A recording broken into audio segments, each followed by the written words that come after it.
తాజాగా సంక్రాంతికి వస్తున్నాం సినిమా ట్రైలర్ లాంచ్ ఈవెంట్ ని శ్రీముఖి హోస్ట్ చేసింది.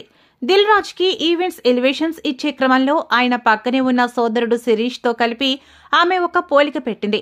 ఎప్పుడు రామలక్ష్మణులు అనే ఫిక్షనల్ క్యారెక్టర్స్ గురించి విన్నాం, కానీ ఇప్పుడు కళ్ల ముందే దిల్ రాజు శిరీష్ కనిపిస్తున్నారు అంటూ కామెంట్ చేసింది. నిజానికి ఫిక్షనల్ అంటే తెలుగులో కల్పిత అని అర్థం. హిందూ సమాజం దేవుడిగా భావించే రాముడిని, ఆయన సోదరుడు లక్ష్మణుడిని కల్పిత పాత్రలుగా ఆమె పేర్కొనడంతో సోషల్ మీడియాలో ఆమెను టార్గెట్ చేశారు హిందుత్వవాదులు. ఆమె తప్పు తెలుసుకుని క్షమాపణ చెప్పాలని వారు డిమాండ్ చేస్తున్నారు. అయితే ఈ అంశం గురించి తాజాగా ఒక వీడియో రిలీజ్ చేసింది శ్రీముఖి. అందరికీ నమస్కారం. ఇటీవల కాలంలో నేను హోస్ట్ చేసిన ఒక సినిమా ఈవెంట్లో పొరపాటున రామలక్ష్మణులను ఫిక్షనల్ అనడం జరిగింది. నేను ఒక హిందువునే, నేను దైవభక్తురాలనే, అందులోనూ రాముడిని అమితంగా నమ్మేదానిని. కానీ నేను చేసిన ఈ పొరపాటు వల్ల చాలా మంది మనోభావాలు దెబ్బతిన్నాయి.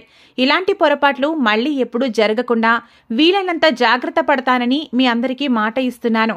మీ అందరి క్షమాపణలు కోరుతూ దయచేసి పెద్ద మనసుతో నన్ను క్షమిస్తారని వేడుకుంటున్నాను అన్నారు. రామలక్ష్మణ్ అనేది ఫిక్షనల్ క్యారెక్టర్స్ మనం అప్పట్లోనే విన్నాము, కానీ సాక్షాత్తు నా కళ్ళ ముందు కూర్చున్నారు.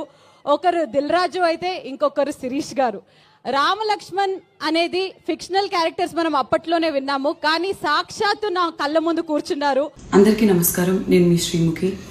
రీసెంట్ టైమ్స్లో నేను హోస్ట్ చేసిన ఒక సినిమా ఈవెంట్లో పొరపాటున రామలక్ష్మణుల్ని ఫిక్షనల్ అనడం జరిగింది. నేను ఒక హిందువుని, నేను దైవ భక్తురాల్ని, అందులోనూ రాముడిని అమితంగా నమ్మేదాన్ని. కానీ నేను చేసిన పొరపాటు వల్ల చాలా మంది మనోభావాలు దెబ్బతిన్నాయి.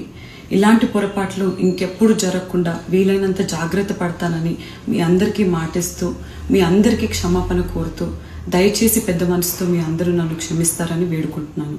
జై శ్రీరామ్.